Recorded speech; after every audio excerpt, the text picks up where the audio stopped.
Bonjour mesdames et messieurs, soyez salués.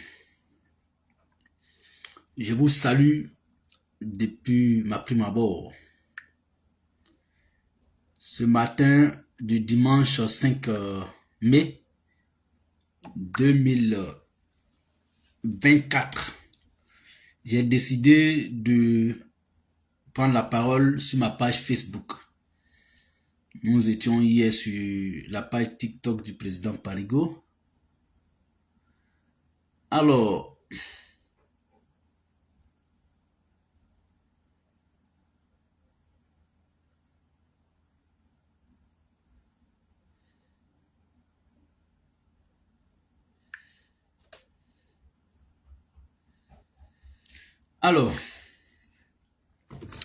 partagez mesdames et messieurs. Aujourd'hui, c'est pas le matin bonheur, mais bon, enfin, c'est une émission classique, ordinaire, comme tant d'autres. J'ai décidé de me prononcer sur ce qui se passe sur les réseaux sociaux.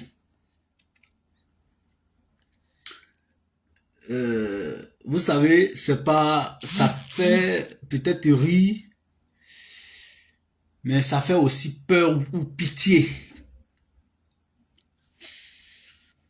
Depuis le régime du président depuis le président Ouattara est au pouvoir d'État, ils n'ont cessé d'accuser Pierre ou Paul d'un projet de coup d'État contre la Côte d'Ivoire. Et ils nous donnent le sentiment de croire que, effectivement, le coupeur de tête a peur que quelqu'un passe derrière sa tête. Leur agissement depuis son pouvoir illustre parfaitement ce principe de vie qui veut qu'un coupeur de route ait toujours peur ou a toujours peur de quelqu'un qui a une machette derrière sa tête. Tous les jours. Et pourtant les Ivoiriens aspirent à autre chose. Remarquez quelque chose. Un vrai projet de coup d'État bien connu, bien su par les autorités là. C'est pas comme ça on parle de ça sur la toile.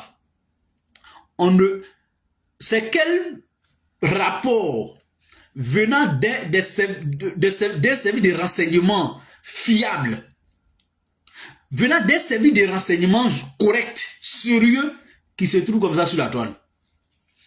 Mais c'est pourquoi je vous demande de partager ce live. Je vais vous faire la genèse du rapport dont parle le Jeune Afrique, impliquant le président Guillaume Soro. C'est très simple à comprendre. Et je sais que les Ivoiriens, sur ce pan de débat, les Ivoiriens sont matures. J'ai sondé, quand j'ai vu le rapport, j'ai échangé avec beaucoup d'Ivoiriens. Nous avons sondé. Les Ivoiriens savent désormais ce qu'on reproche au président Soro, c'est pas coup d'État. Pourquoi c'est le président Soro qui doit toujours se tracasser pour... Donc il n'a pas de vie. Et voilà. Bon, en fait, quand ils sont contents, ils disent que ce n'est pas Soro qui a fait rébellion, c'est Ibi. Quand ils sont fâchés, on dit rebelle là. Les gens viennent HDP, c'est comme ça ils sont.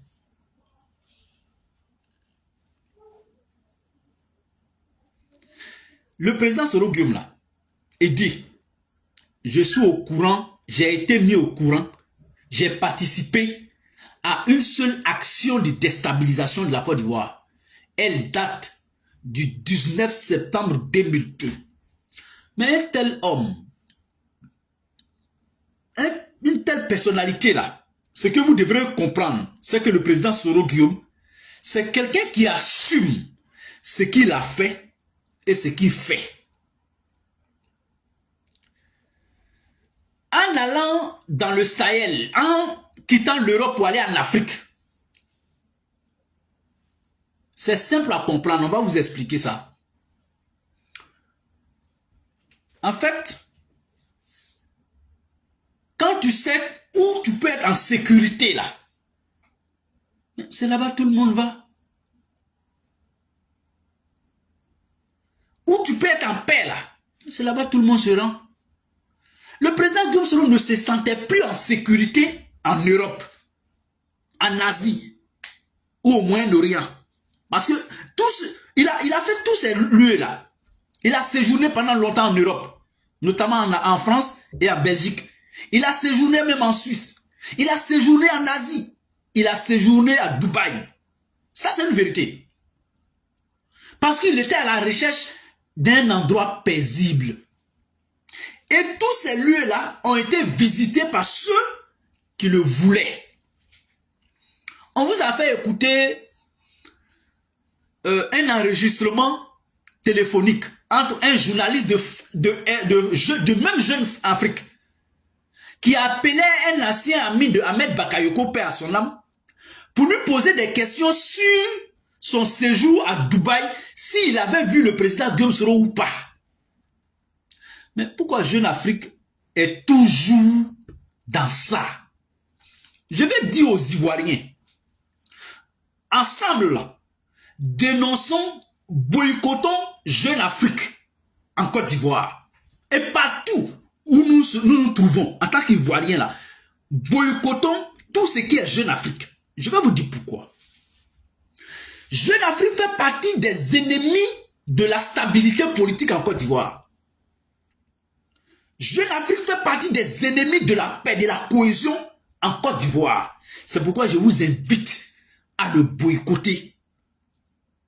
Partout où Jeune Afrique est là, boycottez-les. Et puis assumons ça. Parce qu'on ne peut pas toujours vouloir. C'est-à-dire, Jeune Afrique ne publie jamais des actions allant dans le sens de la paix en Côte d'Ivoire. Jamais. Jeune Afrique a toujours, depuis Alassane au pouvoir, Jeune Afrique a toujours procédé ainsi à des diffamations, relayer des informations inutiles, relayer des informations qui n'ont ni queue ni tête. Le rapport qui circule sur la toile, parlant de Lama Fofana, il a recruté des gens, un proche de Soro. Bon, pourquoi toujours lier des gens à Guillaume Soro? Pourquoi? C'est pourquoi j'ai mis qui est Lama Bamba? Lama Fofana, pardon. J'espère que j'ai mis Lama Fofana. Il s'appelle Lama Fofana. On veut faire passer un tel individu comme un proche de Guillaume Soro. Je suis désolé, mais je vais vous détailler qui est Lama Fofana. Et ensemble, chacun va se faire ses propres opinions sur le personnage lugubre Lama Fofana. Il n'a aucun rapport, il n'a aucun lien avec le président Guillaume Soro, Lama Fofana dont on parle, dont Jeune Afrique parle. Et on veut toujours le ramener à un proche de Soro. Non! Les gens sont... malheureusement, c'est comme ça là, le monde aujourd'hui. Les gens sont malhonnêtes. Les gens sont malhonnêtes. Alors, de quoi s'agit-il? Depuis quelques jours, vous avez bien vu ou vous avez connaissance d'un rapport qu'on ne connaît pas la source, l'origine. Et on attribue ce rapport au service des renseignements généraux de Côte d'Ivoire. Je vais vous dire, un rapport sur un projet de déstabilisation d'un pays sérieux ne se pavane pas comme ça sur la toile, sur les réseaux sociaux. Quand le service des renseignements a un tel rapport, de telles informations, ce service, il ne met pas ces informations au grand jour, sur la place publique. C'est pourquoi on dit les grandes oreilles de l'État. Les services de renseignement, là, c'est leur nom, les grandes oreilles de l'État. Eux, quand ils ont des informations comme ça, quand si c'est vrai, on ne met pas sur la toile. On les garde. Parce que ce sont des pièces maîtresses au cas où. On ne vient pas déranger la quiétude d'un peuple. Les renseignements généraux ne font pas ça. Nous, notre rôle, c'est de communiquer afin de vous démontrer les limites de ce que vous entendez ou vous voyez sur les réseaux sociaux en termes de complot, de projets de déstabilisation de la Côte d'Ivoire où on veut toujours mentionner le nom du président Guillaume Soro. C'est faux. C'est pas vrai. En fait, à la vérité, le coup de fil Soro-Ado, ça a trop dérangé. Dans les deux camps. Je précise bien. Ça a fait trop de dérangements. C'est pourquoi il y a une vidéo toujours que j'aime garder sur moi. C'est un prédicateur ou je sais pas, un prêtre ou un imam qui prêchait et puis chantait. Il dit, dans un dérangement, dans un arrangement, il y a toujours un dérangement. Et c'est le cas aujourd'hui.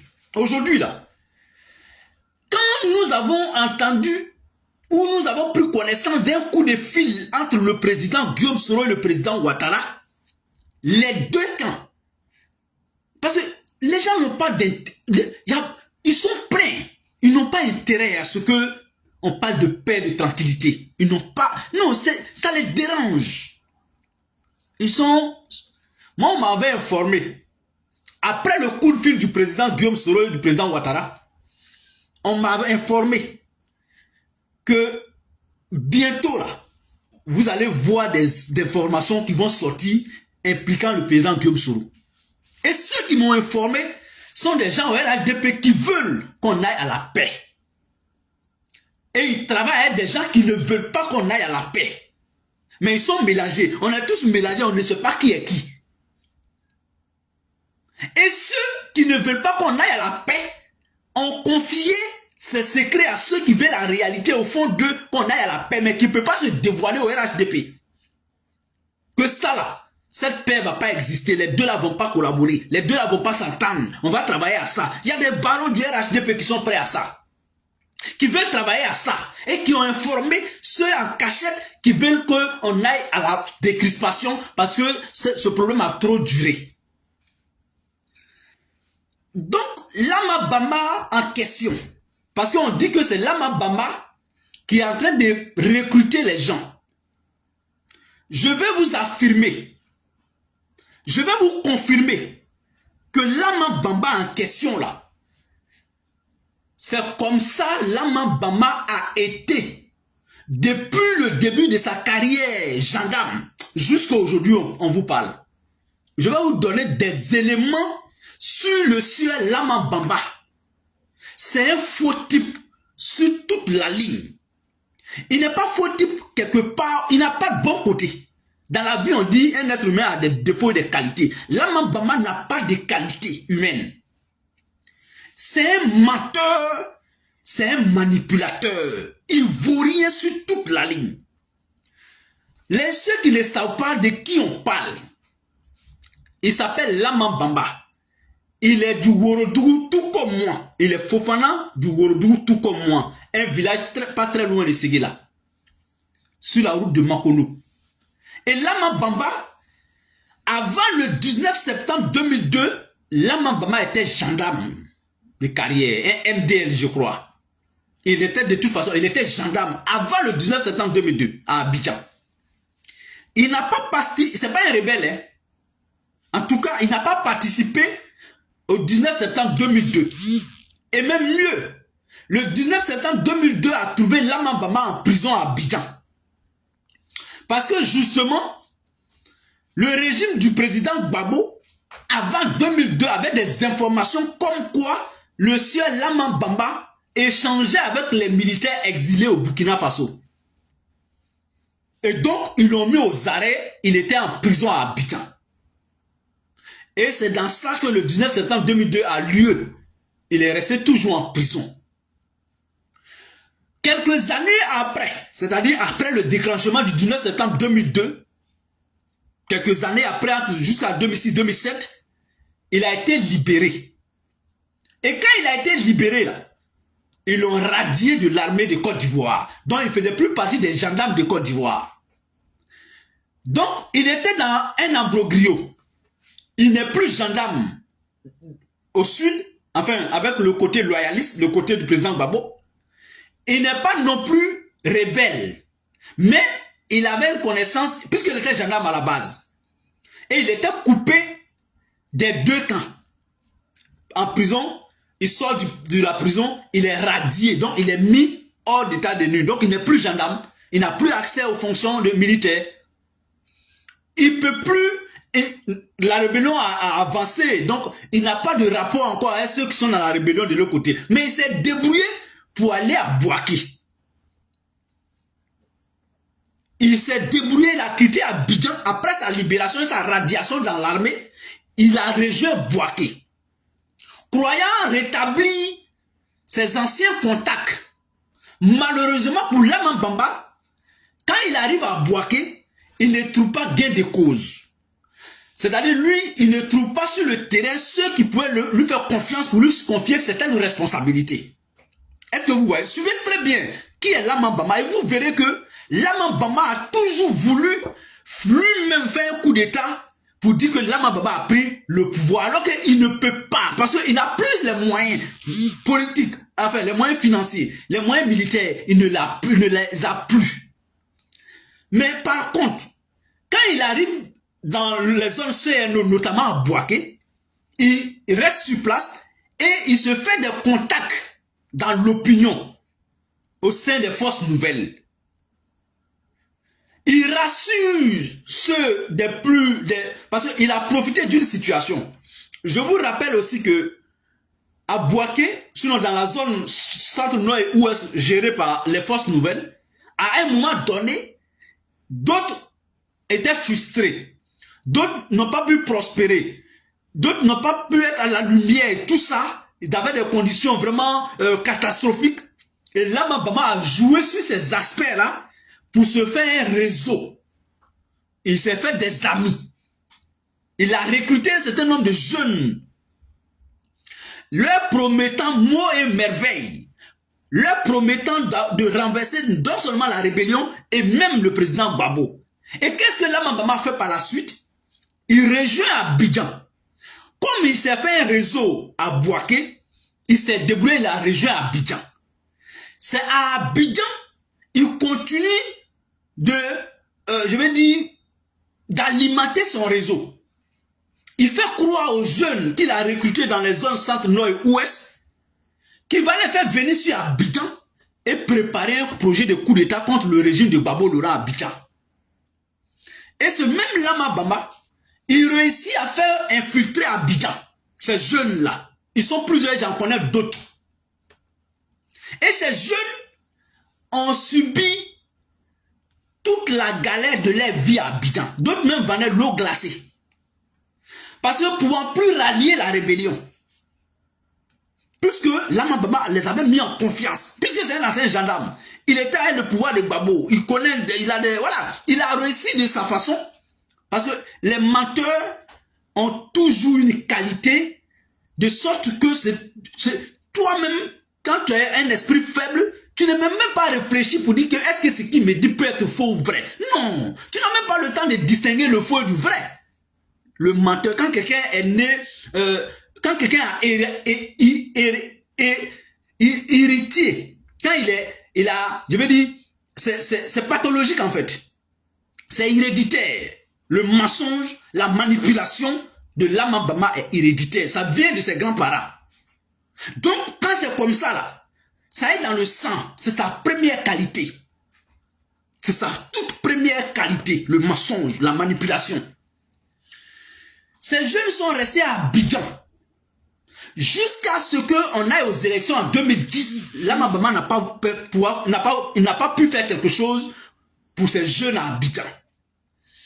Quand Babou est renversé, Lama Bama réussit à infiltrer la présidence de la République de Côte d'Ivoire.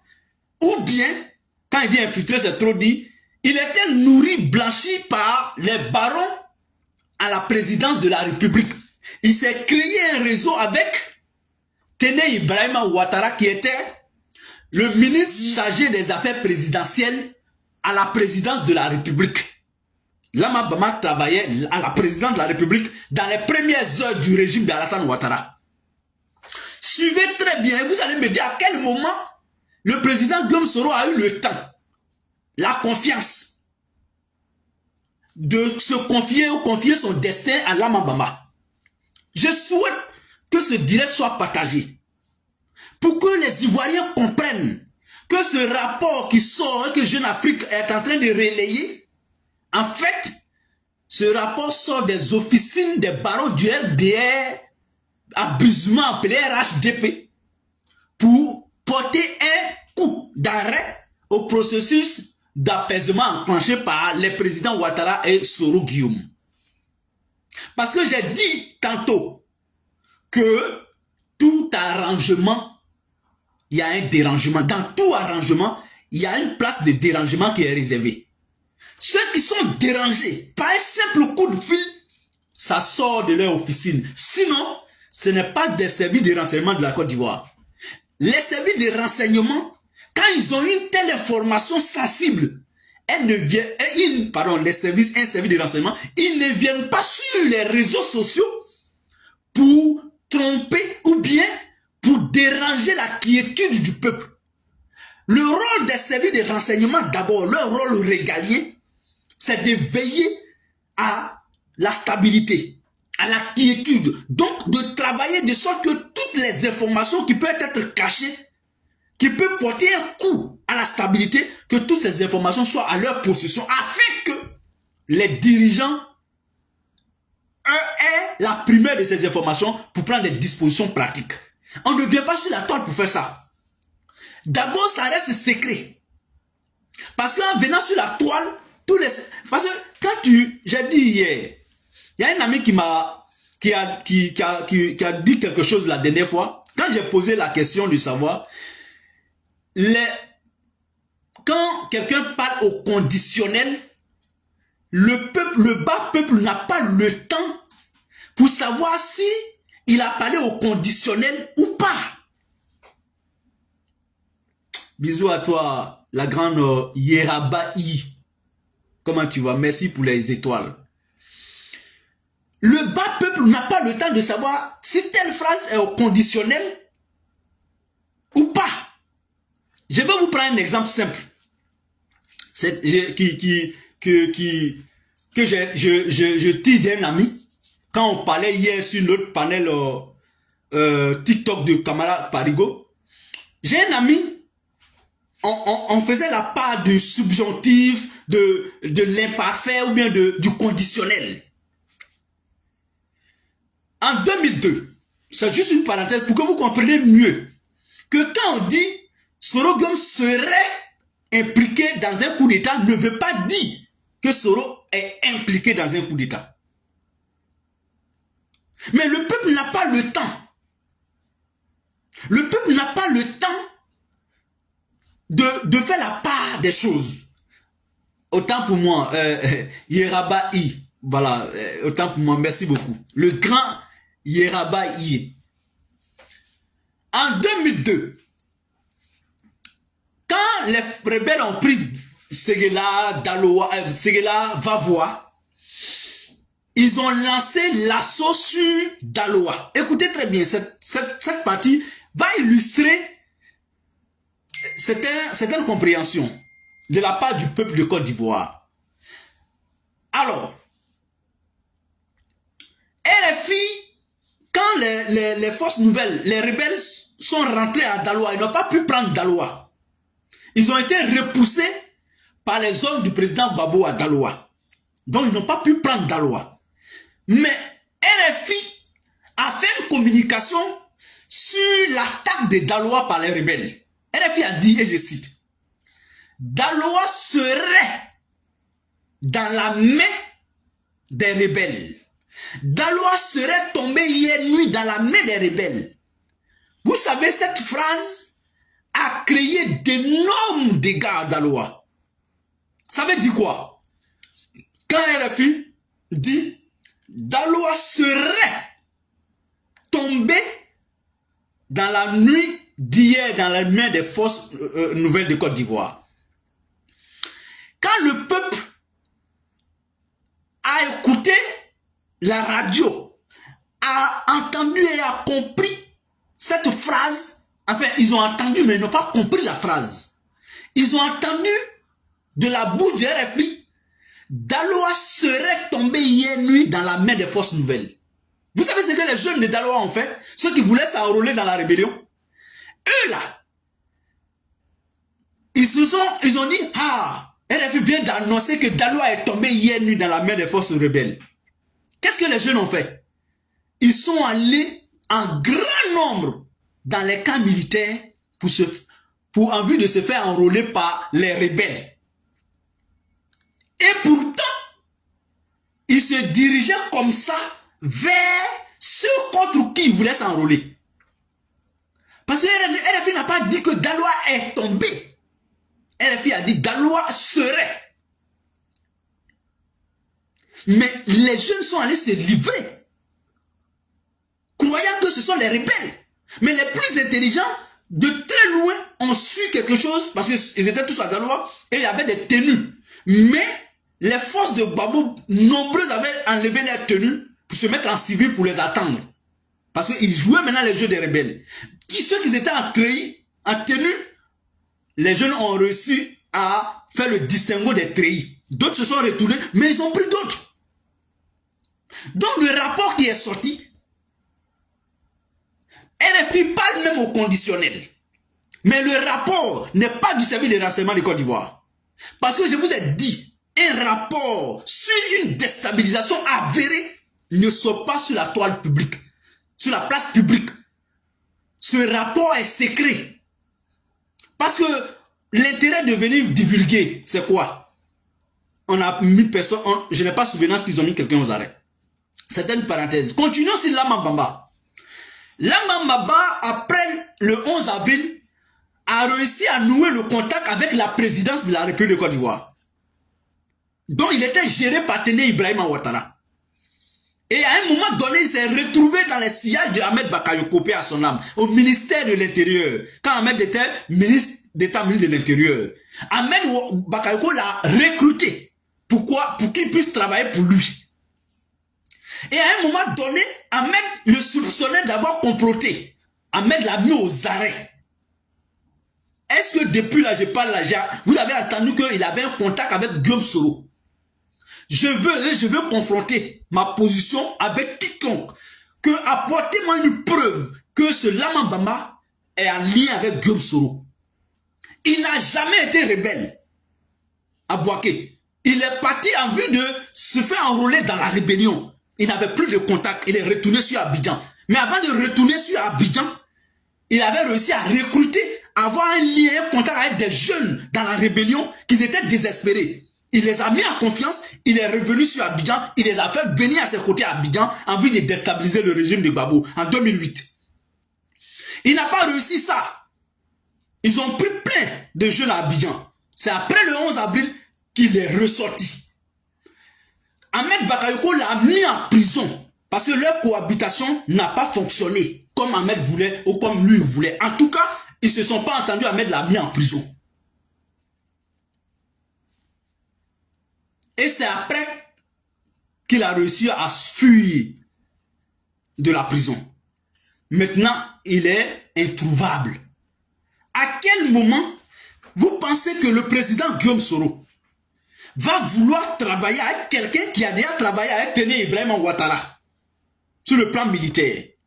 Il a déjà travaillé longtemps avec Ahmed Bakayoko sur le plan militaire.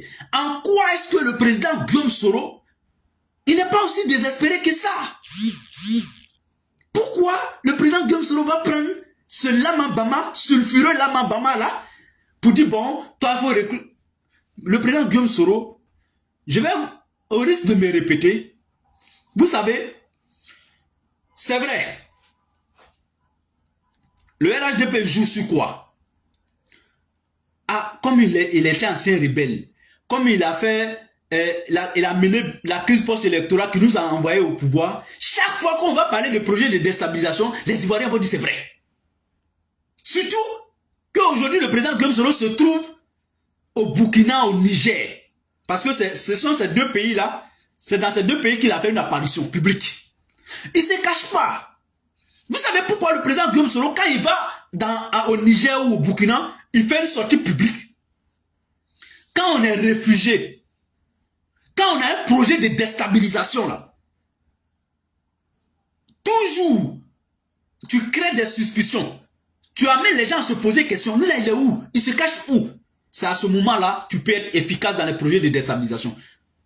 Mais dès lors que tu dis publiquement, je suis dans ce pays, mais c'est cela, le Burkina ne va même pas accepter, ou le Niger ne va pas accepter que, de façon, non. Vraiment, je ne sais pas s'il me fait comprendre, mais si le président Guillaume Soro avait l'objectif des projets de déstabilisation de la Côte d'Ivoire à partir de ces pays-là, il allait rentrer calmement. Personne ne savait qu'il était rentré. Les Ivoiriens n'étaient pas informés de ce que le président Guillaume Soro a rallié le Niger. C'est lui-même qui a décidé de sortir publiquement pour dire « Je suis désormais ici ».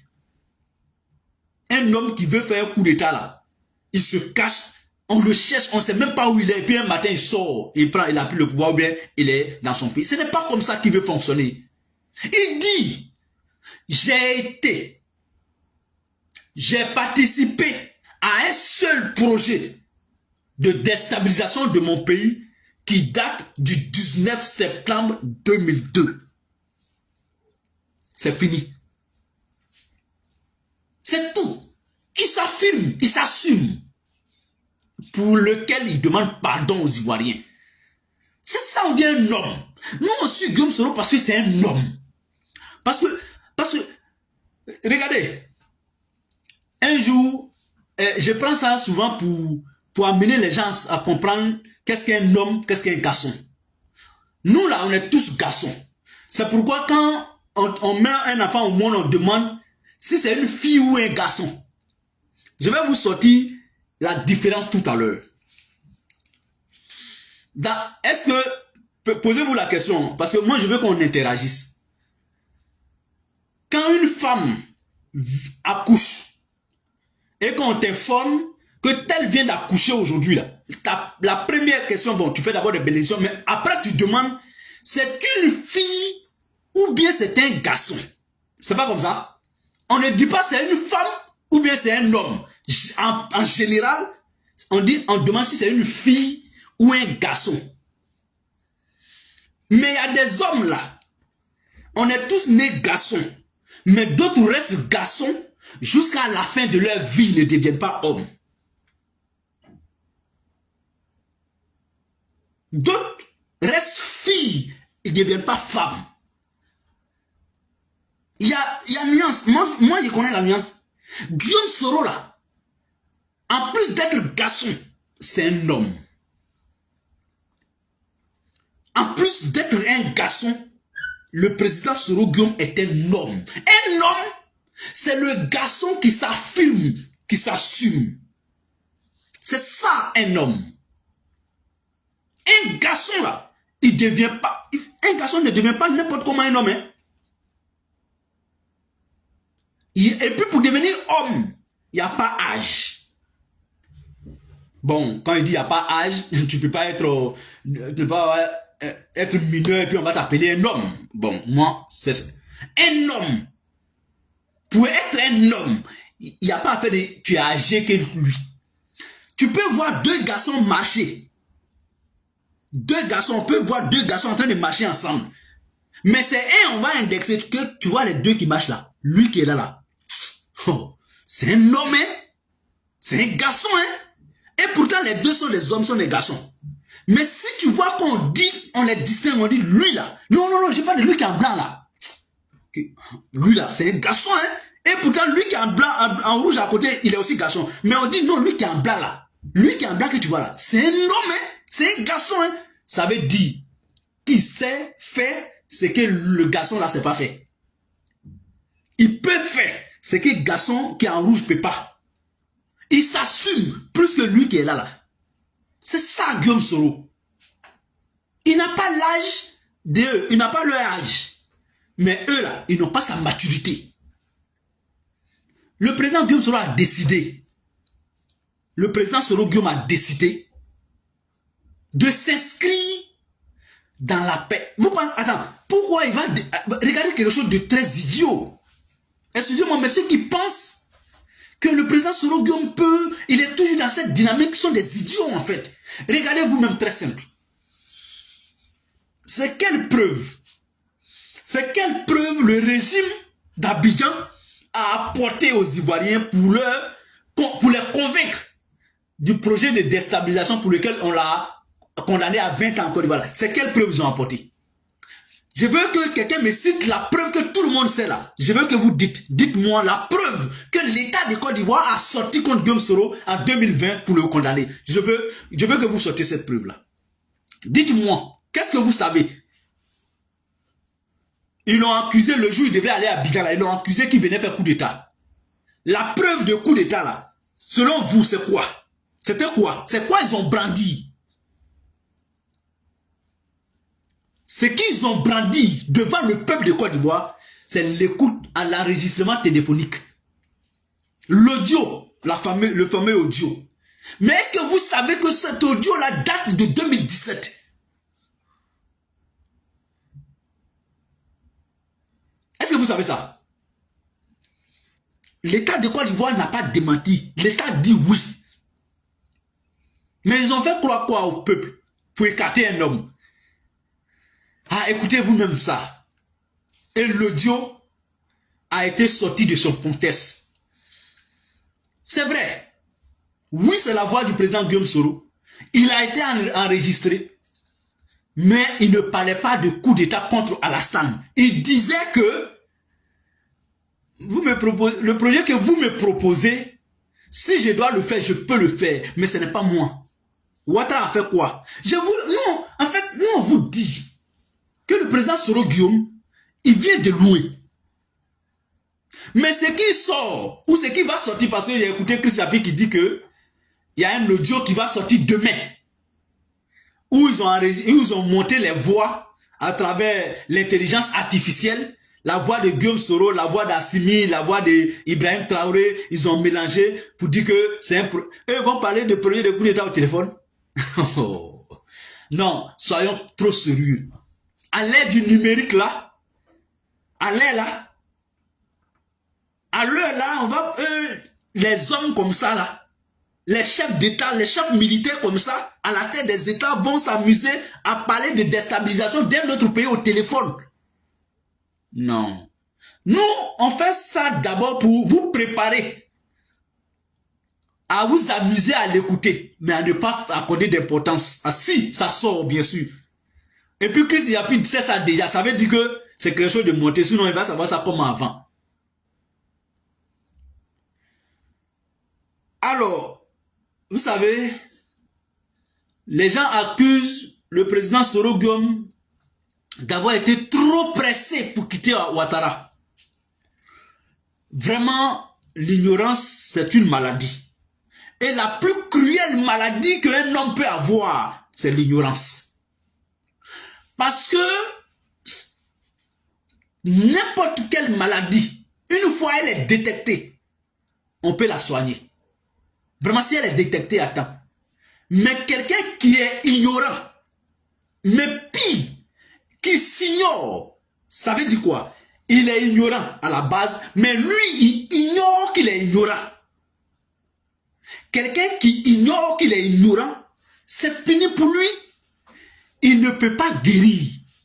Pourquoi? C'est comme quelqu'un qui est malade dans son corps, il ne sait pas qu'il est malade. Mais il va mourir à petit feu avec ça. C'est quand tu sais que tu es malade, tu cherches à te soigner, n'est-ce pas? Mais quand tu ne sais pas que tu es malade, tu fais comment? Tu penses que tu es en bonne santé. C'est la même chose. Quand tu sais que tu es ignorant, tu peux chercher à comprendre certaines situations. Tu peux chercher à comprendre. Tu peux chercher à sortir de l'ignorance. Parce que tu es convaincu que tu ne sais pas. Parce que l'ignorance, c'est quoi? L'ignorance, c'est la méconnaissance de quelque chose. Ah, moi j'ignore que... Ah, moi j'ignorais que Guillaume Soro est ceci ou bien... Ah, mais là si je sais. Ah, mais là je sais. Tu es sorti de cette ignorance.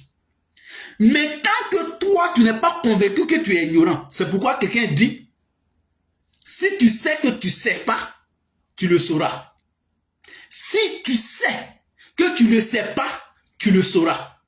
Mais si tu ne sais pas que tu ne sais pas, tu ne le sauras jamais. Si tu ne sais pas que tu ne sais pas, tu ne le sauras jamais. Si tu sais que tu ne sais pas, tu le sauras. C'est ça l'ignorance.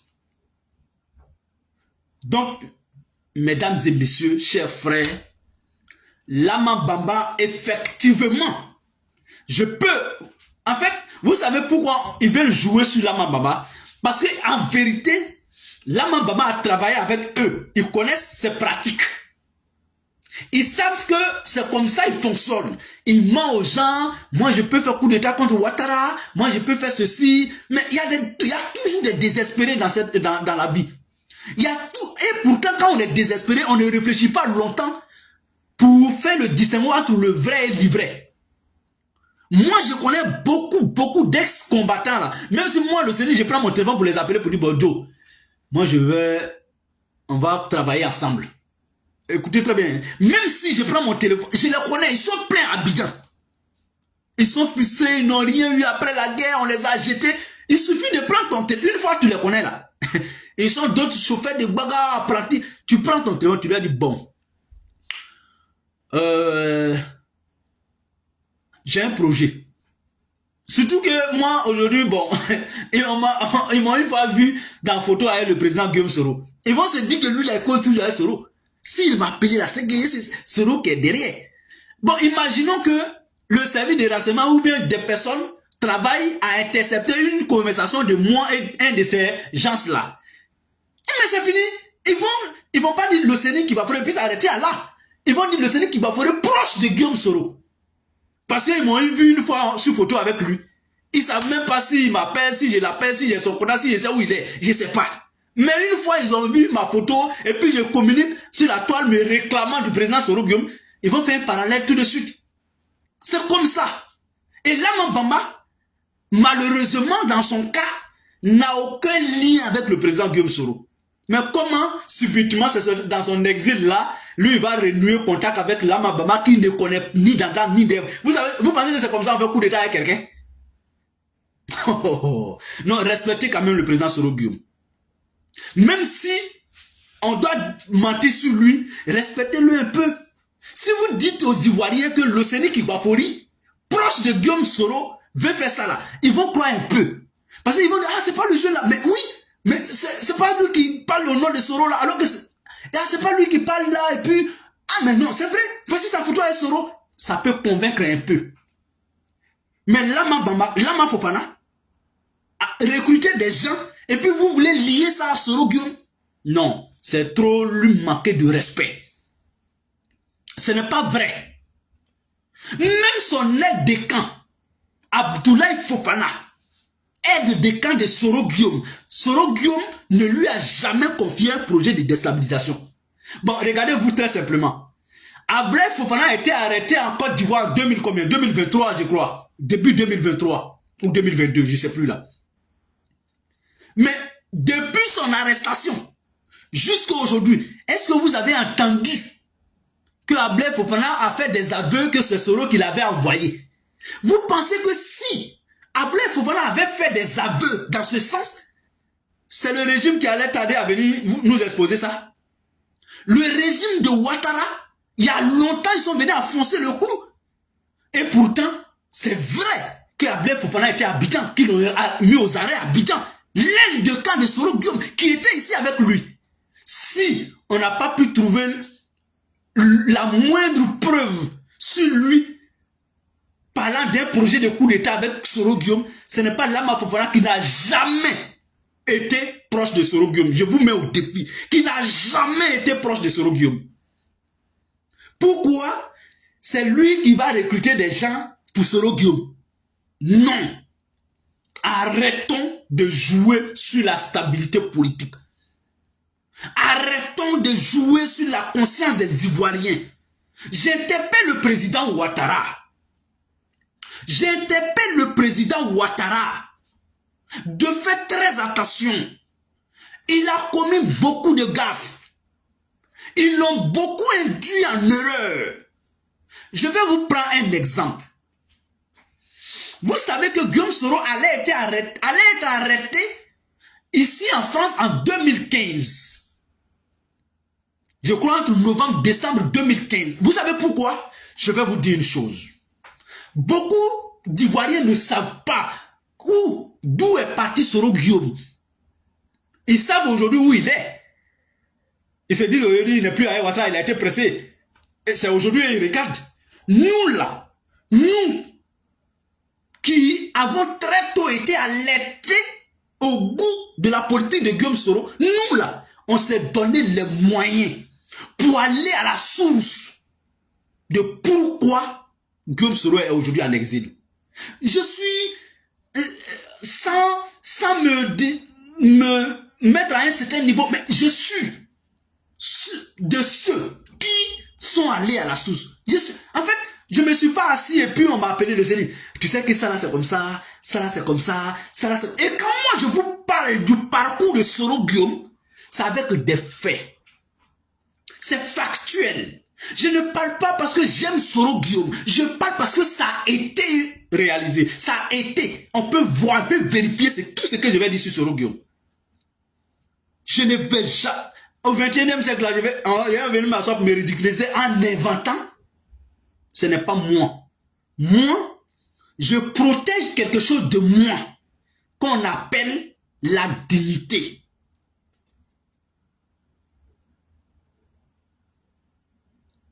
Qu'on appelle la dignité.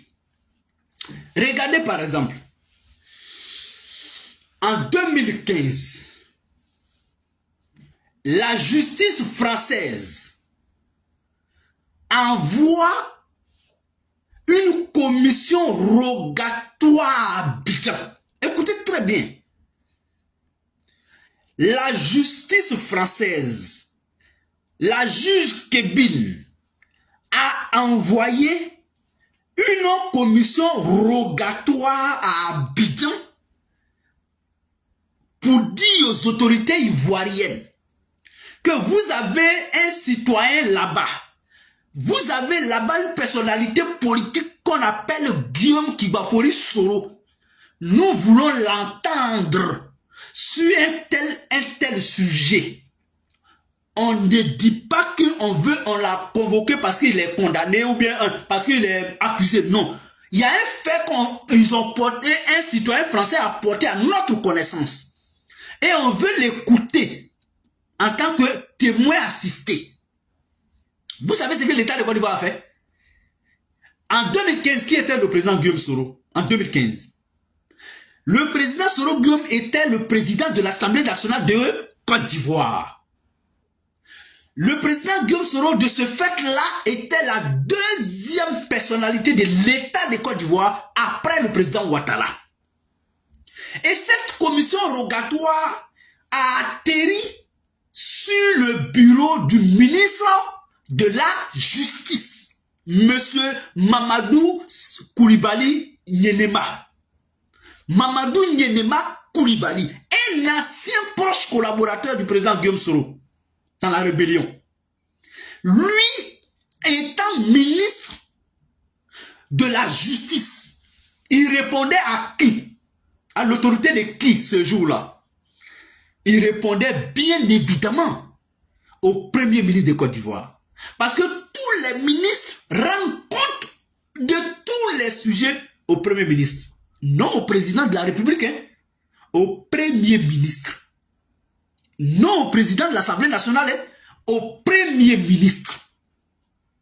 Et ce sujet sur la commission rogatoire, notez-le, n'a jamais été porté à la connaissance de Guillaume Soro. Comment on peut comprendre ça? Deuxième personnalité de l'État. À un tel dossier, il y a un tel sujet à son encontre, et puis on ne lui dit pas. Le ministre de la Justice d'alors, qui était son ami, son collaborateur, ne lui dit pas. Vous savez ce qui s'est passé? Un jour, le président Guillaume Soro prend son avion, il vient en mission officielle au nom de l'État de Côte d'Ivoire à Paris. Vous savez ce qui s'est passé? Il arrive à Paris. Il n'a même pas encore fini sa mission au nom de l'État. Hein. Il n'était pas en vacances. Il n'était pas en visite privée. Il était en visite officielle au nom de la République de Côte d'Ivoire en France. Vous savez ce qui s'est passé? Un matin de bonheur. Ce sont les gyrophares de la police française qui réveillent le président Guillaume Soro dans son sommeil à sa résidence. La résidence fut encerclée par les forces de l'ordre françaises qui avaient été mandatées par la juge de venir menotter Guillaume Soro pour l'envoyer pour qu'elle puisse l'attendre parce qu'elle avait estimé qu'il avait refusé de répondre à sa commission rogatoire. Et pourtant, il ignorait l'existence de la commission rogatoire en question. J'espère que vous avez bien suivi la chronologie des faits. Je vais prendre cet exemple-là. Je vais mettre ça à la connaissance de ceux qui ne savent pas où on vient, d'où on est parti. Ça, c'est un exemple parmi tant d'autres. Et puis, vous allez vous poser vous-même, de façon objective, de façon rationnelle. Posez-vous la question, mais c'est que c'est pas aujourd'hui, hein, cette affaire-là. Vous savez ce qui s'est passé encore? C'est pas fini. C'est son aide de camp, le même Fofana qui est en prison en Côte d'Ivoire là. En 2015, c'est lui qui a dit au président Soro Guillaume, Excellence, parce que lui s'est réveillé à cause des gyrophares là. Il a regardé dans le balcon, au balcon, il a vu que c'était encerclé. La résidence, on lui signale que effectivement les polices sont là pour l'amener. C'est l'expression, pour l'amener. Quelle humiliation! Quelle humiliation! Vous savez que, ici en France, là, parce que ce que je dis, c'est j'ai expérimenté. Quand la police te signale, même au volant de ta voiture, je dis, oh, tu vas jurer que non, moi-même là, je suis un dealer. Tu vas dire que, tu vas penser que c'est pas parce que tu as grillé feu. Ou bien tu as fait mauvaise conduite, tu vas même pas penser à ça tellement. J'ai dit, ils vont couper devant toi, oui, ils vont, j'ai dit, ils vont sauter, ils vont faire, ils vont, hein? À plus forte raison, venir saisir une autorité. Imaginez ce que ça a pu faire. Et ce que ça allait faire. Et quand c'est comme ça, là, on te menotte. Le président Soro Guillaume est resté à sa résidence. Il dit, mais non, je ne bouge pas, attendez. Il appelle la présidence de la République. Parce que c'est son interlocuteur direct. Il ne peut pas appeler ses subalternes. Il appelle celui qui est au-dessus de lui. Alassane Ouattara. Il dit, mais Excellence, qu'est-ce qui se passe? Voilà, mais c'est quoi qui se passe? Monsieur Ouattara est paniqué. Lui-même, il ne sait pas ce qui se passe. Mais ce Ouattara lui dit, bon, attendez, je vois le dossier. Il appelle le Premier ministre, il appelle. Vous savez ce qu'ils ont dit?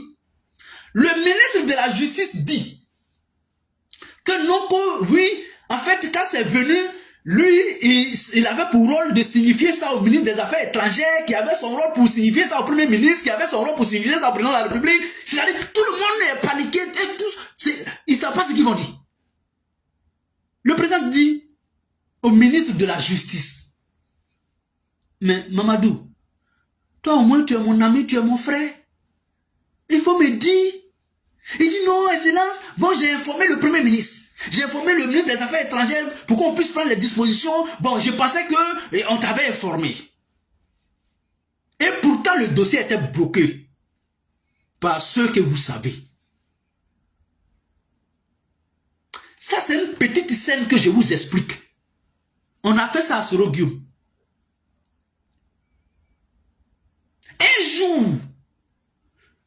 un 5 janvier, à la présidence de la République, le 5 janvier 2017.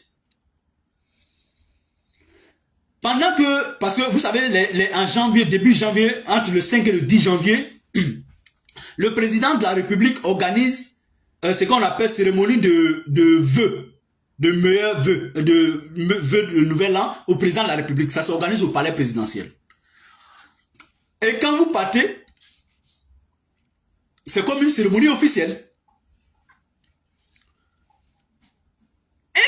Ce 5 janvier là, on donne pendant que le chef d'état-major de Côte d'Ivoire, d'alors qui était Doumbia, le général Doumbia Lassina, dans son discours, parce que tous les corps, toutes les personnalités défilent devant le président, ils prennent la parole pour saluer. Donc lui, il parle au nom de l'armée de Côte d'Ivoire. Parce que avant que tu viennes t'exprimer, le protocole a un droit de regard sur ton temps de parole et même sur ton discours. Et dans le discours de Lassina Doumbia, il est encore vivant. Hein? Quand on s'exprime devant les officiels comme ça, on salue par ordre hiérarchique. Donc on appelle ça ordre protocolaire. Et pourtant, en 2017, le président Guillaume Soro était toujours président de l'Assemblée nationale. Donc après, monsieur le président de la République, madame la première dame,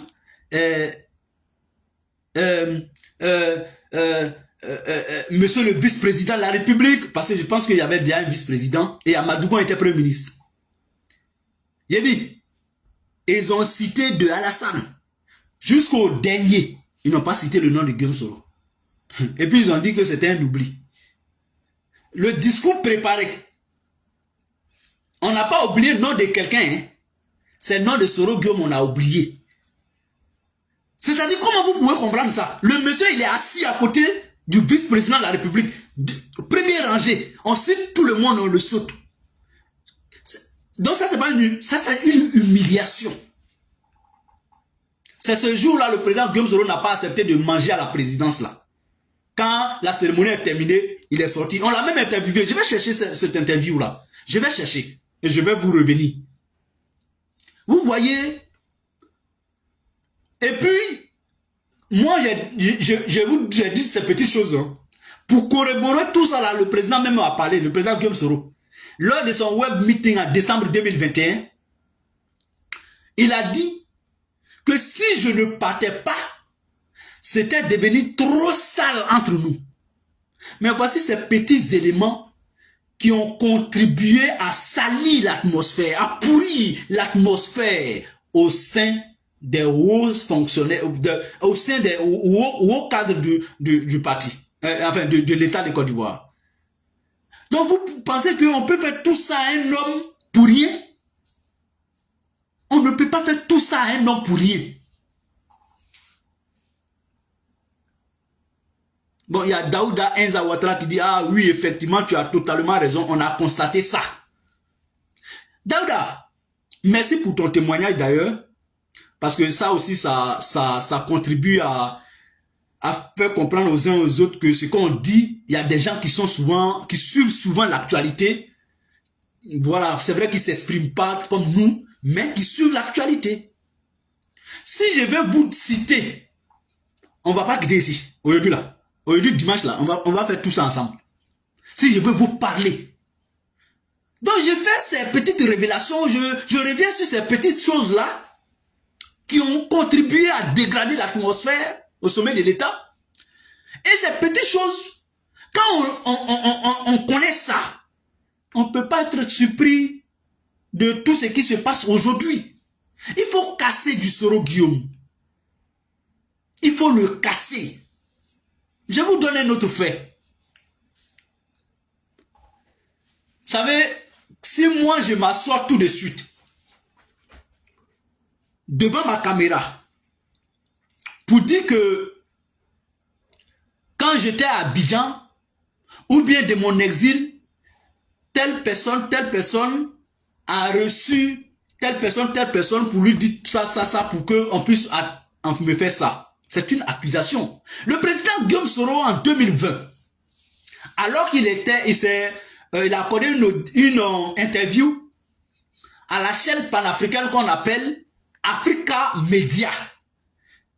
Allez-y taper interview Guillaume Soro Afrique Media. Prenez le temps d'écouter. Ça est dedans ce que je vais vous dire. Il a dit, et je cite, Ahmed Bakayoko, paix à son âme. Je ne parle pas de lui, mais ce sont des faits historiques que je relate. Le président Guillaume Soro a dit, Ahmed Bakayoko, allez-y lui demander, a reçu des barbouzes dans son bureau en Côte d'Ivoire. Les a proposé 1 milliard pour pouvoir me tuer. Moi, Guillaume Soro. Ce jour-là, heureusement qu'Ahmed Bakayoko vivait encore. Il n'a jamais apporté de démenti, ni lui-même, ni le service de ses avocats. Mais pire, ou même mieux, il n'a jamais porté plainte. Et pourtant, il a suivi l'interview, parce que c'était public. Bon, est-ce que tout ça là, un homme qui subit ça, n'a pas le droit de vivre? Qu'est-ce que vous voulez enfin? Qu'est-ce que vous voulez? Merci beaucoup, Tamara, Christian. Même pour les 49 soldats, d'autres ont travaillé à lier le nom de Soro Guillaume à ça. Quelqu'un qui s'est cherché en exil, on ne savait même pas ce jour-là où il était. Vous savez, nous qui sommes là, les gens nous font souvent honneur de nous appeler. Ah, est-ce que vous savez? Nous, on ne sait pas où Guillaume Soro est. Mais ce jour-là, affaire de 49, bon, comment on peut lier le nom de Soro à ça? Bon, vraiment, vraiment, il dérange. Vraiment, il dérange. Voici des militaires, 49 soldats, pour parler de cet épisode-là, qui ont pris leur départ à l'aéroport d'Abidjan. Bon, Guillaume Soro savait comment que l'État de Côte d'Ivoire va envoyer ce jour-là 49 soldats. Ah, quelqu'un qui est au fin fond du monde, il est en exil. Donc lui, il va venir s'asseoir à l'aéroport d'Abidjan pour regarder et puis les compter. Et puis appeler Assimi ou bien je ne sais pas qui pour dire bon, il y a 49 soldats ivoiriens qui vont là. Bon, pourquoi vous n'avez pas intercepté cette communication? Et puis c'est pour aujourd'hui là vous interceptez. Vous voyez, il y a la sorophobie. Voilà, c'est-à-dire, bon, vraiment, alors, je suis fatigué, c'est dimanche, on ne va pas trop bavarder. Mais j'étais ici ce matin pour terminer par ce que j'étais venu vous dire. Le rapport qui est sur la toile, l'article de Jeune Afrique qui circule faisant cas d'un certain complot liant Guillaume Soro, c'est faux. Ils ont un ancien compagnon qui n'est plus avec eux, qui n'a jamais travaillé avec Guillaume Soro, ni dans son dispositif sécuritaire, ni dans son dispositif militaire, politique. Il n'a jamais travaillé avec Soro Guillaume, Lama Fofana. Mais je viens de vous décrire le comportement de Lama Fofana. C'est un faux type. Effectivement, il travaille toujours à recruter des anciens combattants dans l'intérêt que lui, là, il a dit toujours que lui, il va faire coup d'État. Lui, là-bas. Vous savez pourquoi Ahmed l'a recruté? Il faisait croire à Ahmed qu'il va infiltrer le dispositif de Soro Guillaume. Il n'a pas réussi, ça Ahmed l'a mis en prison. C'est un faux type. Maintenant, comme eux savent ça, qu'il y a un certain lama qui travaille toujours dans les conditions floues, ils ne savent pas aujourd'hui où il se trouve. Donc, ils veulent fabriquer quelque chose pour lier ces deux. Et pourtant, bon, ils n'ont jamais travaillé. Pendant que le président Guillaume Soro était en Côte d'Ivoire. Ce n'est pas dans son exil, il va chercher le réseau de Lama Fofana. Et puis, on parle d'une cinquantaine de personnes. Comment 50 personnes doivent faire coup d'État? Vous savez, pourquoi c'est maintenant cette enquête sort? Et pourtant, dans le rapport, j'ai vu que c'est depuis janvier qu'ils sont déçus. Mais c'est après, bizarrement, c'est après le coup de fil du président Guillaume Soro et du président Ouattara qu'on met ça sur la place publique. Allez-y comprendre quelque chose. Bon, heureusement que les Ivoiriens aujourd'hui sont matures. Les Ivoiriens aujourd'hui ont compris que non, depuis le président Guillaume Soro a dit qu'il a eu le président Ouattara au téléphone là. Depuis ce jour, dès ce jour-là même, nous on a reçu des appels pour dire que Soro ne devrait pas dire que parce que il y a des gens au RHDP qui n'étaient pas au courant, qui vont travailler tout de suite à mentir au président Ouattara. Mais moi, il veut dire au président Ouattara, il les connaît maintenant, je pense. Il les connaît maintenant. C'est lui qui veut faire coup d'État contre Alassane, c'est pas Soro Guillaume. C'est pas Guillaume Soro. Ça ne sera pas Guillaume Soro. S'il doit avoir un coup d'État, ça ne sera pas Guillaume Soro. Bon, je vous pose une question. Soro est militaire. Guillaume Soro, là, il est militaire. Ça veut dire que s'il y a un coup d'État, ce n'est pas lui qui sera président. C'est ce que ça veut dire. Vous pensez qu'il est bête? Il va rester en exil. Il va recruter des gens, et ils vont faire coup d'État, et puis eux, ils vont prendre le pouvoir à Abidjan là-bas, et puis lui, il est en exil. Ça change quoi dans sa vie? Ça change quoi dans sa carrière? De vous à moi. Peut-être même ça va l'éloigner du pouvoir. Parce qu'on voit aujourd'hui en Afrique, hein, ceux qui vont coup d'État là, ils font au moins 10 ans. Ils ne vont pas partir. Ce n'est pas le cas de Côte d'Ivoire qui sera... Gueye a fait coup d'État là. Alassane pensait que Gueye a fait coup d'État, ça va l'avantager. Mais ça l'a plus éloigné du pouvoir. Vous pensez que Guillaume Soro ne réfléchit pas? C'est un homme politique avéré, aguerri, avisé, réfléchi, qui est très futé. Donc lui va recruter des gens, et ils vont venir faire coup d'État pour renverser Ouattara, et puis ils vont s'asseoir au palais pour dire capitaine tant, ou bien général tant, ou bien colonel tant, faire coup d'État. Donc à partir d'aujourd'hui, je suis le nouveau chef d'État. Et puis Guillaume Soro, il gagne quoi de ça? Et puis c'est lui qui va permettre à Guillaume Soro de venir, il va prendre le pouvoir. Donnez-moi le nom d'un pays. Depuis les 2 décennies ou 3 décennies en Afrique. Donnez-moi le nom d'un pays qu'un militaire, quand il a fini de faire son coup d'État, il a appelé le civil qui l'a aidé pour venir s'asseoir au pouvoir. Ça se fait comment? Ça se fait pas. Si au moins Guillaume Soro était général de l'armée ou ancien général comme Gueye, vous voyez, quand les IB ont fait le coup d'État le 24 décembre 99 là, vous savez qui ils sont partis chercher? Un ancien général de l'armée, Gueye. Coup d'état militaire là, c'est pas civil qui dirige ça. C'est un ancien de l'armée, même s'il a la retraite, qu'on s'en chercher, ou bien quelqu'un qui est en fonction, comme les Assimi, comme les Tiani, comme les Ibrahim, comme les Doumbia en Guinée. Pourquoi ils n'ont pas pris un civil pour venir gouverner? Donc, bon, le coup d'état de Guinée, coup d'état du Niger, coup d'état du Burkina, coup d'état du Mali là-haut. Est-ce que vous avez entendu que c'est un civil qui a aidé ceux-là à venir au pouvoir, à renverser Bazoum, ou bien à renverser Ibeka, ou bien à renverser, comment dire, Rochma Kaboré, ou bien à renverser Alpha Condé? Pourquoi tous les jours c'est Guillaume Soro qui peut faire ça? Alors que ça se fait même pas dans les autres pays. Guillaume Soro ne peut pas faire ça.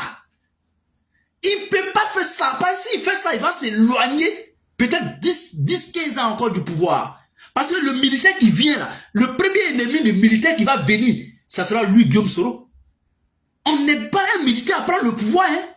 Et puis penser qu'il va te faire retour à l'ascenseur. Non, c'est toi, il va te chasser d'abord. Regardez en Guinée. C'est Dalein Diallo. Lui, il était dans l'opposition. Donc il voulait que Alpha Condé quitte le pouvoir. Mais Alpha Condé n'est plus au pouvoir aujourd'hui. Mais est-ce que vous êtes sûr que Mamadou Doumbia va travailler à ce que Dalein Diallo, le principal opposant, devienne président en Guinée? Au contraire, Mamadou Doumbia est en train de travailler à ce que Seydou Dalein Diallo ne devienne plus candidat même en Guinée. Et partout dans les pays, c'est comme ça.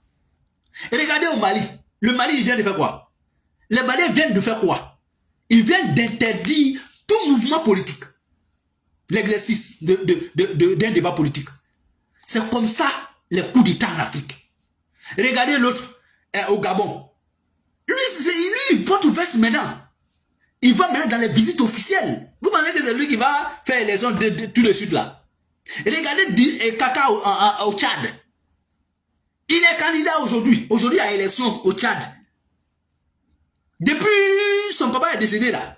Ou bien son papa a été tué là. Jusqu'à aujourd'hui. Il n'a pas organisé les élections. Première élection qu'il organise, lui-même est candidat. Il avait chassé son principal opposant. Succès Mara. Il a blagué Succès un peu. Bon, viens, tu seras mon premier ministre. Donc les deux sont candidats. Vous pensez qu'il va gagner? Succès Mara va gagner. Il va l'allumer. Donc coup d'état là. Ceux qui sont dans cette logique, ce n'est pas nous. Parce que nous, on a réfléchi à ça. Ça ne nous arrange pas les coups d'état. Nous, on ne peut pas s'inscrire dans ça. Je ne serais pas fier de participer à une transition militaire en Côte d'Ivoire. Je suis Guillaume Soro parce que j'ai décidé qu'on fasse la politique.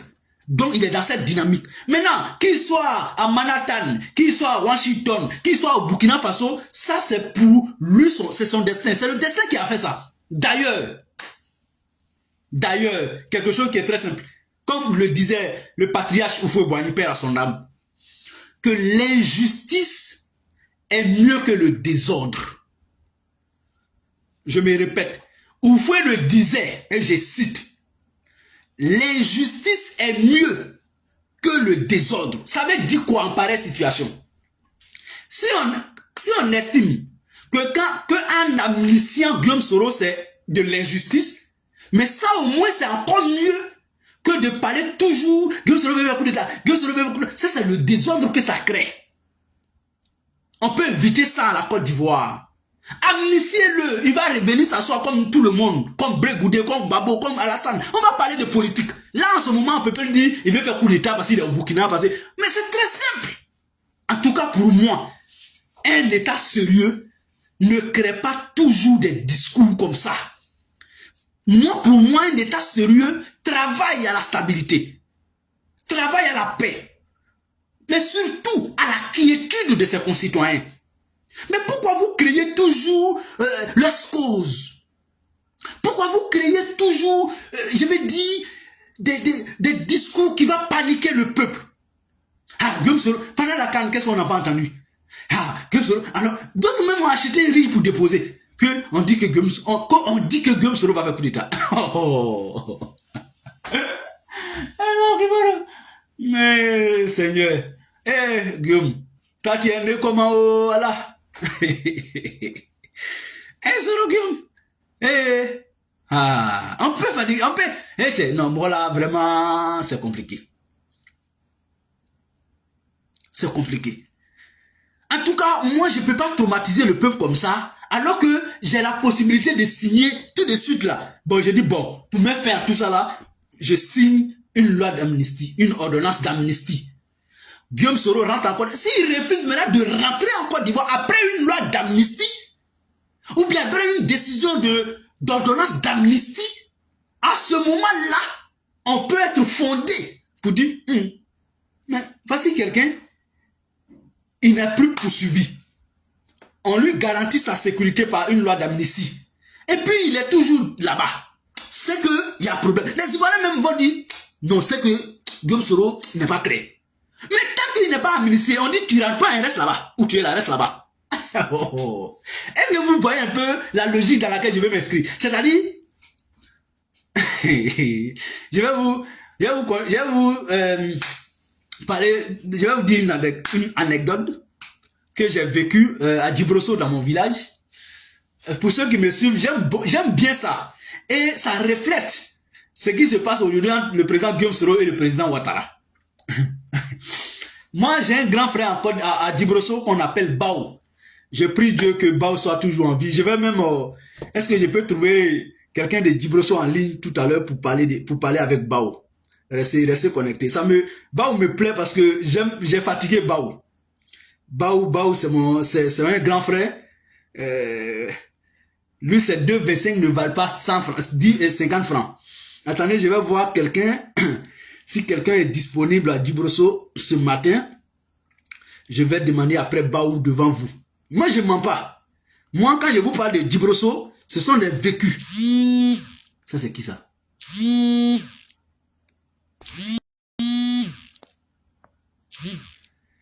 Bao. Qui je peux attraper à Djibrosso? Allez, là. Attendez. 2 secondes.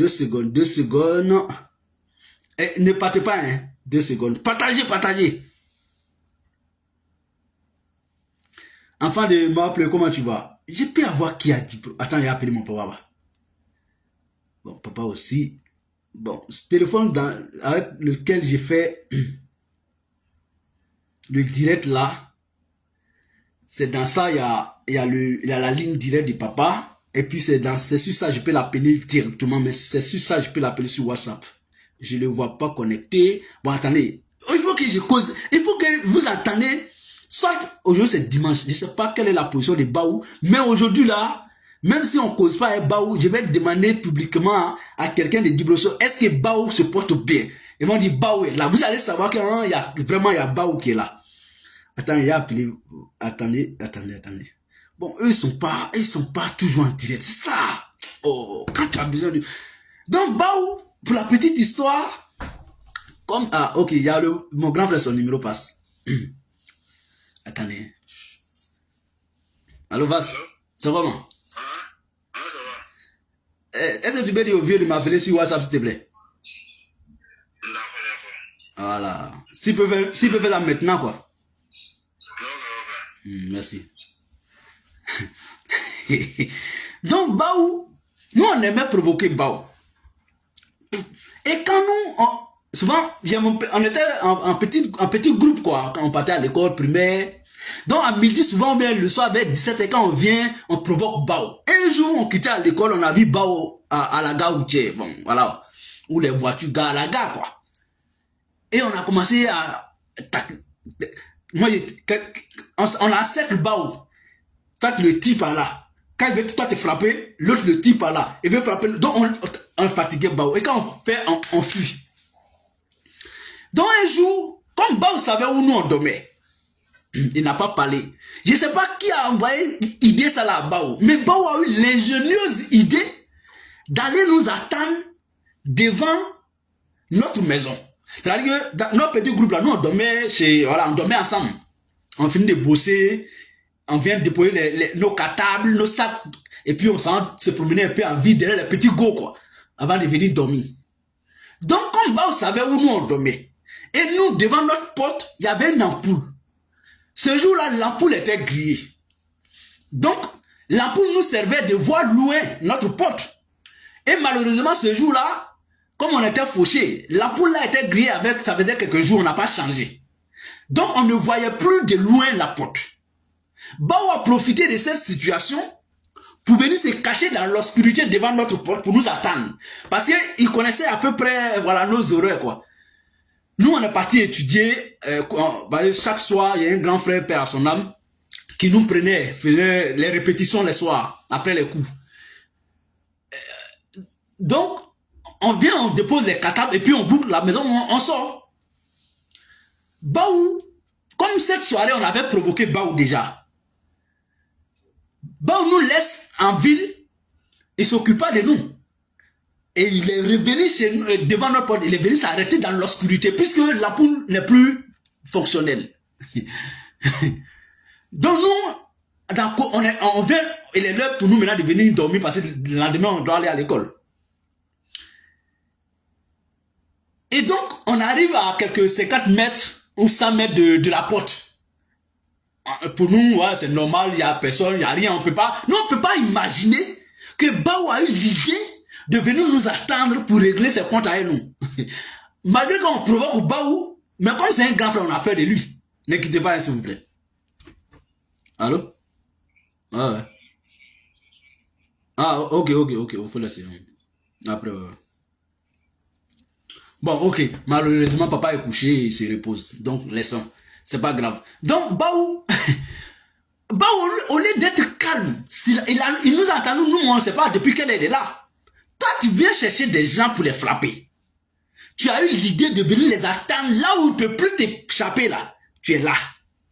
Et puis nous, on arrive à quelques mètres. Et puis Bao, qu'est-ce qu'il fait?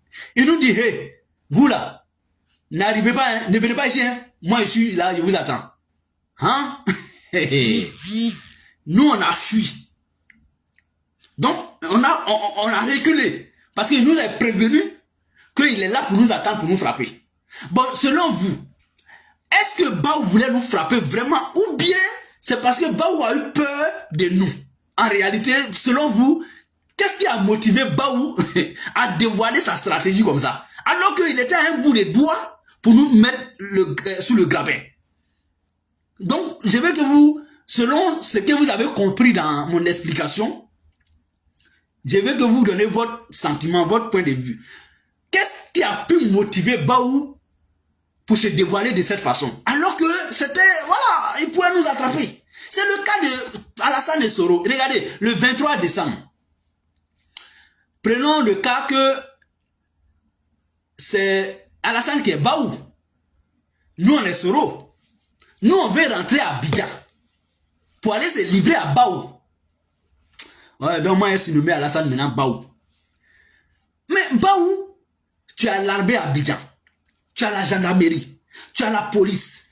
Tu as l'aéroport. C'est-à-dire, en un claquement de doigts, Bao, tu nous attrapes.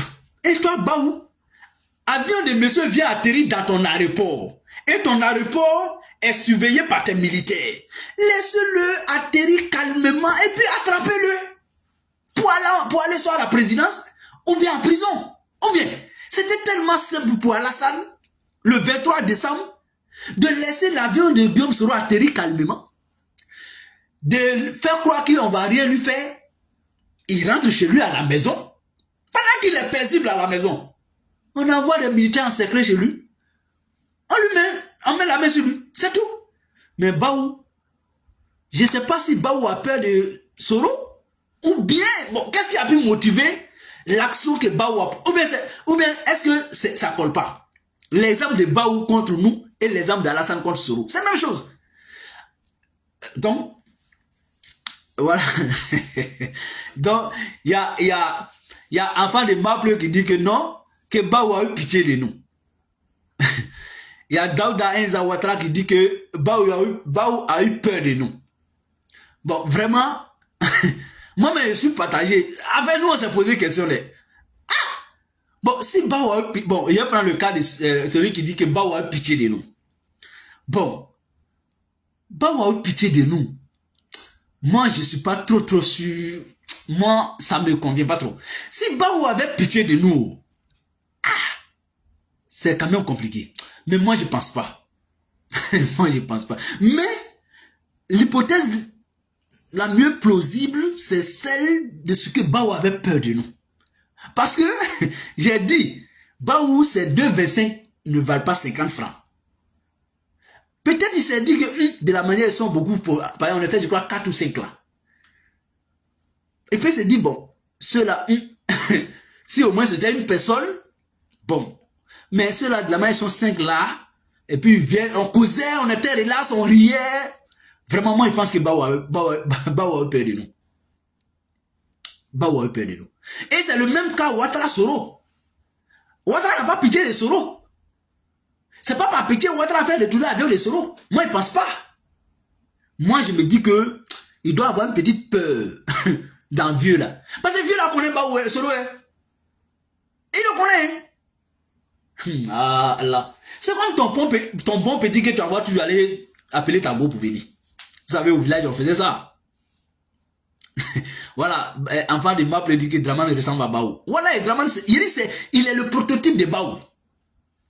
Voilà. Vous savez, chaque fois quand tu envoies ton petit aller chercher go, machin, il est rare souvent de faire parler à lui. Hein. Souvent, si tu fais parler à ton bon petit que tu envoies toujours aller faire ton truc là, ça veut dire que toi-même tu peux faire. Mais souvent, il faut avoir ces bons petits quand même, hein, c'est important. Donc, mesdames et messieurs, en tout cas, c'était la petite causerie du jour. Mais sérieusement, je demande au président Ouattara de nous sortir de tout ça. Et ce que je sais, ce que je dis tous les jours, c'est que un grand homme, un grand président de la République, ce n'est pas celui qui construit beaucoup de ponts, beaucoup de routes, et puis être chassé du pouvoir. Non, l'histoire retiendra la fin. Chaque chose, c'est pourquoi il y a un adage qui dit que la fin d'une chose vaut mieux que son commencement. Ça veut dire, tu as beau être brillant au départ, tu as beau régner, mais quand ta fin devient triste, tu tombes dans l'oubli de l'histoire. Je vais vous citer un cas. C'est par là que je vais vous laisser. Il y a eu en Afrique des grands hommes, tels que Mobutu Sese Seko Wazembanga. Tu vas dire aujourd'hui, bon, nous-mêmes, c'est parce que nous, on s'intéresse à l'histoire. Sinon, tous ceux qui ont la trentaine là, qui ne sont pas trop ancrés dans l'histoire politique de l'Afrique, qui ne s'intéressent pas trop à la politique, ou bien aux faits, ou bien à l'histoire de l'Afrique, il ne peut pas te parler de Mobutu. Ils ne savent rien de Mobutu, qui a pourtant régné en Seigneur, c'est-à-dire en Dieu, pour ne pas dire ça, au Congo. Mobutu. C'est parce que Mobutu a eu une fin tragique, une fin des plus tristes, après plusieurs années de règne. Pourquoi on peut se retenir ton passage? Il faut être comme un Nelson Mandela. Il faut savoir s'arrêter. Il faut savoir s'arrêter. C'est ça qui fait les grands hommes. Mesdames et messieurs, chers amis, en tout cas, merci pour votre inestimable contribution. Moi, c'est comme ça, j'aime beaucoup interagir avec mes followers. Ça fait souvent très plaisir et je vous ai toujours dit que on a un rôle de se parler. Merci pour les 300 étoiles que j'ai reçues aujourd'hui du grand Yereba. Merci beaucoup Yereba. Merci pour ta contribution. Merci pour les cœurs. Merci pour les commentaires. Du début jusqu'à la fin, tu étais là. Parmi tant d'autres. En tout cas, je vous dis merci. Ah, ok. La meilleure vidéo de l'année, c'est Baou. Allez, portez-vous bien. Bon week-end et surtout, prenez soin de vous parce que demain, c'est la reprise. Très, très bon début de semaine à vous. Je vous claque le bisou et à très bientôt. Au revoir, merci.